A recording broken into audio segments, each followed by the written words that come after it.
Hi எல்லோருக்கும் வணக்கம். இன்றைக்கி பார்த்திங்கன்னா சூப்பரான ஒரு டிஷ் தான் நான் உங்க கூட ஷேர் பண்ணிக்க போகிறேன். இன்றைக்கி புளிச்சக்கீரையை வச்சு ஒரு பச்சடி இல்லை ஊறுகாய் எது வேணாலும் சொல்லலாம். இது டேஸ்ட்டும் சூப்பராக இருக்கும். நீங்கள் ஒரு வாட்டி ட்ரை பண்ணி பார்த்துட்டு எப்படி இருக்குதுன்னு ஃபீட்பேக் சொல்லுங்கள். அதுக்கு பார்த்திங்கன்னா ஒரு கட்டு புளிச்சக்கீரை எடுத்திருக்கேன். அதை நல்லா இந்த மாதிரி க்ளீன் பண்ணிக்கலாம்.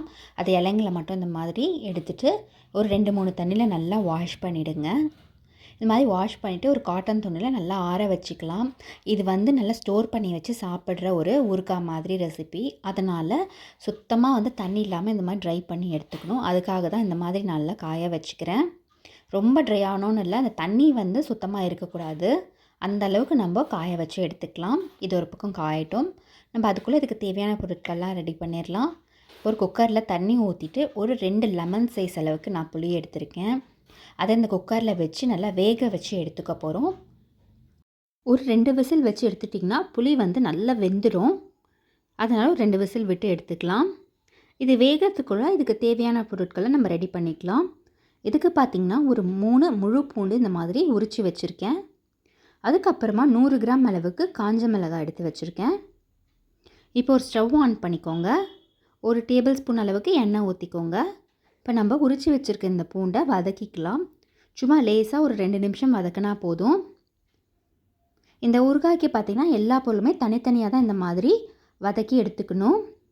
இப்போ பூண்டு நல்லா வதக்கியாச்சு. அது தனியாக எடுத்து ஒரு பவுலில் ஆற வச்சுக்கலாம். இந்த அளவுக்கு நீங்கள் பூண்டு சேர்த்தா தான் அதோட வாசனை நல்லாயிருக்கும், டேஸ்ட்டும் நல்லாயிருக்கும். இப்போ அதே கடாயில் கொஞ்சமாக எண்ணெய் ஊற்றிட்டு நம்ம எடுத்து வச்சுருக்க இந்த காஞ்ச மிளகாயும் சேர்த்து நல்லா வறுத்துக்க போகிறோம். மிளகாய் பார்த்திங்கன்னா கலர் மாறாமல் நம்ம வறுத்துக்கணும். கலர் மாறிடுச்சுன்னா நல்லா இருக்காது. அதையுமே ஒரு தட்டில் கொட்டி ஆற வச்சுக்கலாம். இப்போ அதே கடாயில் கொஞ்சம் எண்ணெய் ஊற்றி நம்ம வேக வச்சுருக்க புளியை சேர்த்துக்கலாம். இப்போ எதுக்கு புளியை நம்ம வேக வச்சுருக்கோன்னா, இந்த ஊறுகாய் கெட்டு போகாமல் இருக்கிறதுக்கு தான் இந்த மெத்தடில் நம்ம செய்கிறோம். இந்த மாதிரி நீங்கள் செய்யும் போது இது நீங்கள் 1 வருஷம் வரைக்கும் கூட வச்சு சாப்பிட்லாம், கெடாமல் நல்லாயிருக்கும். இப்போ இந்த புளி நல்லா பேஸ்ட் மாதிரி திரண்டு வர வரைக்கும் நம்ம மசிச்சு விட்டு இந்த மாதிரி வதக்கிக்க போகிறோம். இப்போ பாருங்கள், இந்த புளி நல்லா சுருண்டு இந்த மாதிரி ஒரு பேஸ்ட் மாதிரி வந்துருச்சு. இப்போ இதையும் ஒரு தட்டில் கொட்டி ஆற வச்சுக்கலாம். நம்ம இதுக்கு சேர்க்க வேண்டிய பொருள் எல்லாமே நம்ம ஆற வச்சு தான் சேர்க்கணும். அப்போ தான் சீக்கிரமாக கெட்டு போகாமல் இருக்கும். இப்போ பார்த்திங்கன்னா நம்ம காய வச்சு இந்த கீரையுமே நல்லா தண்ணிலாம் வடிஞ்சு நல்லா ட்ரை ஆகிடுச்சு. இப்போ அதையுமே இதில் போட்டு வதக்கிக்கலாம். இதுக்கு ஒரு 2 டேபிள் ஸ்பூன் எண்ணெய் ஊற்றிக்கோங்க. ஊற்றிட்டு இந்த கீரையை சேர்த்துக்கோங்க. இந்த புளிச்சக்கீரை பார்த்திங்கன்னா ஒரு 2 நிமிஷத்துலேயே நல்லா வதங்கி வெந்துடும். நல்லா மேஷ் ஆகி வந்துடும். உங்களுக்கு ரொம்ப நேரம் வதக்கணும்னு அவசியம் கிடையாது. இப்போ இந்த மாதிரி கடாயில் போட்டு நீங்கள் ஒரு 2 நிமிஷம் வதக்கிட்டே இருந்தீங்கனாலே நல்லா சுருண்டு வெந்து வந்துடும். அதனால நீங்கள் ரொம்ப நேரம் வதக்க வேண்டாம். இப்போ இந்த மாதிரி கிளறி விட்டுட்டே இருங்க. இப்போ இந்த மாதிரி வதக்கிட்டே இருந்தீங்கனாலே கீரை நல்லா சுருண்டு இந்த மாதிரி வெந்து வந்துடும். இப்போ உங்களுக்கு பார்த்திங்கனாலே தெரியும் எவ்வளோ கீரை போட்டோம். இப்போ சுருங்கி எவ்வளோ கம்மியாகிடுச்சு பாருங்கள். இப்போ கீரையுமே நல்லா வெந்துருச்சு.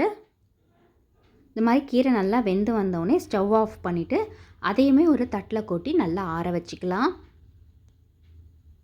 இப்போ இந்த கீரையும் நல்லா ஆறட்டும். இப்போ நம்ம வறுத்து வச்சுருக்க பொருட்கள் எல்லாமே ஆறட்டும். அதுக்குள்ளே இதை நம்ம ட்ரை ரோஸ்ட் பண்ணிக்கலாம். இது ஒரு பொடி இதில் சேர்க்க போகிறோம். இதுக்கு ஒரு 2 டேபிள் ஸ்பூன் அளவுக்கு கடுகு, அப்புறம் 1/2 டேபிள் ஸ்பூன் அளவுக்கு வெந்தயம் எடுத்து நல்லா ட்ரை ரோஸ்ட் பண்ணிவிட்டு இதையுமே ஆற வச்சு நம்ம பொடி பண்ணி வச்சுக்கலாம். இப்போ அவ்வளோதான். இதுக்கு தேவையான எல்லா இன்க்ரீடியண்ட்டுமே நம்ம வறுத்து வச்சுக்கிட்டோம். இப்போ அதே கடாயில் எண்ணெய் ஊற்றிடுங்க. இப்போ இதெல்லாமே ஆறிட்டு இருக்கட்டும். நல்லெண்ணெய் சேர்த்துக்கோங்க, நல்லாயிருக்கும். எண்ணெய் நல்லா காஞ்சதும் ஒரு 2 டேபிள் ஸ்பூன் அளவுக்கு கடுகு போட்டுட்டு நல்லா பொரிய விட்டுடுங்க. இது கூடவே ஒரு 2 டேபிள் ஸ்பூன் அளவுக்கு கடலைப்பருப்பு, அதுக்கப்புறமா ஒரு 2 டேபிள் ஸ்பூன் அளவுக்கு உளுத்தம்பருப்பு சேர்த்து நல்லா ஃப்ரை பண்ணிக்கலாம். இந்த 2 பருப்புமே நல்லா கோல்டன் ப்ரௌன் ஆகிற வரைக்குமே ஃப்ரை பண்ணி எடுத்துக்கோங்க. கூடவே ஒரு கொத்து கருவேப்பிலையும் இது கூட சேர்த்துக்கலாம். இப்போ பார்த்திங்கன்னா நல்லா கலர் சேஞ்ச் ஆகி வந்துருச்சு. இப்போ ஸ்டவ் ஆஃப் பண்ணிவிடுங்க. இப்போ நம்ம வறுத்து ஆற வச்ச பொருட்கள் எல்லாத்தையுமே ஒன்று ஒன்றா பொடி பண்ணிக்கலாம். ஃபஸ்ட்டு இந்த ட்ரை ரோஸ்ட் பண்ணதை பொடி பண்ணி எடுத்துக்கோங்க. அதுக்கப்புறமா நம்ம வதக்கி வச்சுருக்க இந்த பூண்டை நம்ம அரைச்சி எடுத்துக்கலாம். இது கூடவே இந்த ரெசிபிக்கு தேவையான அளவுக்கு உப்பும் சேர்த்துக்கலாம். பூண்டு பார்த்திங்கன்னா ரொம்ப மையாக அரைக்கக்கூடாது. இந்த மாதிரி ஒன்றும் பாதியமாக கொரகொரப்பாக அரைச்சிக்கோங்க. அடுத்தது நம்ம வறுத்து வச்சுருக்க இந்த காஞ்ச மிளகாயுமே சேர்த்து கொரகொரப்பாக அரைச்சிக்கலாம். இந்த அளவுக்கு அரைச்சா போதும். அதுவுமே ரொம்ப பவுடராக அரைக்கக்கூடாது. அரைச்சிட்டு அதையுமே தட்டில் கொட்டி வச்சுக்கோங்க. இப்போ இந்த தாளித்து வச்சுருக்க பொருட்கள் கூட நல்லா தாராளமாக பெருங்காயத்தூள் சேர்த்துக்கோங்க. அப்போ தான் நல்லா வாசனையாக இருக்கும். இது நல்லா ஆறுனதுக்கப்புறமா பெருங்காயத்தூள் சேர்த்துக்கலாம். இந்த கடாயை இறக்கி கீழே வச்சுருங்க. இது எதுவுமே நம்ம ஸ்டவ்வில் வச்சு செய்ய போகிறது கிடையாது. இப்போ ரெடி பண்ண பொருட்களை ஒன்று ஒன்றா அந்த எண்ணெயில் சேர்த்து நல்லா நம்ம கலந்து விட்டுற போகிறோம். இப்போ பாருங்கள், எல்லாமே நம்ம ரெடி பண்ணி இந்த மாதிரி வச்சுக்கணும். இப்போ ஃபஸ்ட்டு நம்ம அரைச்சி வச்சுருக்க இந்த பூண்டை சேர்த்துக்கலாம். எல்லாமே ஆறுனதுக்கப்புறமா தான் நம்ம சேர்க்கணும். ஏன்னா அப்படி சேர்த்தா தான் வந்து உங்களுக்கு கெட்டு போகாமல் ரொம்ப நாளைக்கு நல்லாயிருக்கும். அடுத்தது பார்த்திங்கன்னா, அரைச்சி வச்சுருக்க இந்த காஞ்ச மிளகாய் தூளை சேர்த்துக்கலாம். இப்போ இது ரெண்டுத்தையும் சேர்த்து நல்லா கலந்து விட்டுடுங்க. இப்போ அடுத்தது நம்ம எடுத்து வச்சுருக்க இந்த புளி பேஸ்ட்டையுமே இதில் நல்லா கலந்துக்கலாம். பாருங்கள், அதையுமே சேர்த்து நல்லா கலந்துக்க போகிறோம். இப்போ நம்ம வதக்கி வச்சுருக்க கீரையை லாஸ்ட்டாக கலந்து நல்லா அப்படியே மசிச்சு விட்டுடுங்க. நீங்கள் இந்த கீரையை சேர்த்துட்டு கரண்டியை வச்சு இந்த மாதிரி கலக்கும் போதே கீரை நல்லா மசிஞ்சு பேஸ்ட் ஆகிடும். அதனால் அதை தனியாக வந்து நம்ம அரைக்கணும்னு அவசியம் கிடையாது. இப்போ இந்த மாதிரி நல்லா வந்து கரண்டிலே வச்சு மசிச்சிங்கன்னா அது நல்லா பேஸ்ட் ஆகி இது கூட எல்லாமே நல்லா மிக்ஸ் ஆகி ஒன்றா ஆகிடும். இப்போ பாருங்கள், நல்லா இந்த மாதிரி கலந்து விட்டுட்டே இருங்க. இப்போ இது வந்து நம்ம எதுவுமே ஸ்டவ்வில் வச்சு நம்ம செய்யலை.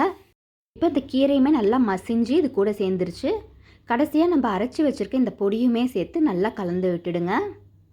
நீங்கள் எல்லாத்தையுமே கலந்துட்டு பார்க்கும்போது அந்த எண்ணெய் பிரிஞ்சு தனியாக மேலே நிற்கணும். அந்தளவுக்கு நீங்கள் எண்ணெய் ஊற்றிருக்கணும்.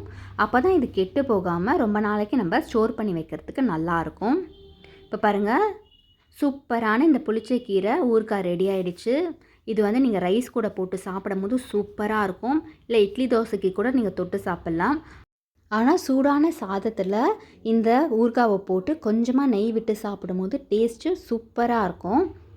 இதை நீங்கள் நல்லா ஃப்ரிட்ஜில் ஸ்டோர் பண்ணி 1 இயர் வரைக்கும் வச்சுக்கலாம். நீங்கள் வெளியில் வைக்கிறதா இருந்தால் ஒரு 1 மந்த் கூட வச்சுக்கலாம். கெட்டு போகாமல் சூப்பராகவே இருக்கும். கண்டிப்பாக இதை வீட்டில் ட்ரை பண்ணி பாருங்கள். நல்லா புளிப்பாக காரமாக சாப்பிட்றவங்களுக்கு இது ரொம்பவே பிடிக்கும். இதை நீங்கள் வந்து வச்சுக்கிட்டிங்கன்னா இந்த மாதிரி மழை காலங்களில் உங்களுக்கு நல்லா யூஸ் ஆகும். எதாவது காய்கறி இல்லைன்னா கூட இந்த தொக்கு போட்டு சாதத்தில் பிசைஞ்சிக்கலாம். கூடவே ஒரு அப்பளமோ வத்தலோ இருந்தால் கூட இதுக்கு போதும். இந்த ரெசிபியை கண்டிப்பாக வீட்டில் நீங்கள் ட்ரை பண்ணி பார்த்துட்டு எப்படி இருந்ததுன்னு ஃபீட்பேக் சொல்லுங்கள். ஏன்னா புளிச்சக்கீரை ரொம்பவே நல்லது உடம்புக்கு. இந்த புளிச்சக்கீரை பார்த்திங்கன்னா நம்மளோட இம்யூன் சிஸ்டத்துக்கு ரொம்பவே ஹெல்ப் பண்ணுது. அதே சமயத்தில் ஆன்டி ஆக்சிடென்ட்டாகவும் இது செயல்படுது. அதனால் ரொம்பவே நல்லது. அது இல்லாமல் இதில் கால்சியம், பொட்டாசியம், அயன்ட்டு நிறைய மினரல் சத்துமே இருக்குது. அதனால் வாரத்தில் ஒரு நாளாவது கண்டிப்பாக உங்களோட சாப்பாட்டில் இந்த கீரையை சேர்த்துக்கோங்க. உங்களுக்கு இந்த வீடியோ பிடிச்சிருக்குன்னு நினைக்கிறேன். உங்களுக்கு இந்த வீடியோ பிடிச்சிருந்தா ப்ளீஸ் லைக் பண்ணுங்கள், ஷேர் பண்ணுங்கள், கமெண்ட் பண்ணுங்கள், சப்ஸ்கிரைப் பண்ணுங்கள். தேங்க்யூ.